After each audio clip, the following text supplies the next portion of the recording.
Unravel the mystery of separable phrasal verbs. Hello, language learners.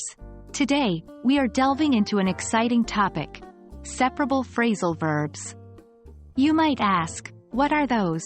Well, they are simply phrasal verbs that can be split up by inserting other words. Understanding and using them correctly can really take your English to the next level. So, let's get started. Separable phrasal verbs are a type of phrasal verb that can be split by the object. They consist of a verb and one or more particles. This might sound complicated, but don't worry, we'll break it down. An example of a separable phrasal verb is turn off.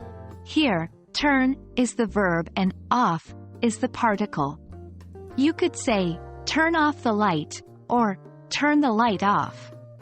The object, the light, can be placed between the verb and the particle, or after both. Now that we understand what separable phrasal verbs are, let's learn how to form sentences with them. 1. With a direct object in the middle. You can use separable phrasal verbs by placing the object, it could be a noun or a pronoun, between the verb and the particle. Here are a few examples. 2. Can you pick up the children from school? 3. Please turn off the TV when you're done. 4. With a direct object at the end. Alternatively, the object can also be placed after the particle. Like this. 5. Can you pick the children up from school? 6. Please turn the TV off when you're done. You may be thinking, okay, so I can always split these phrasal verbs, right?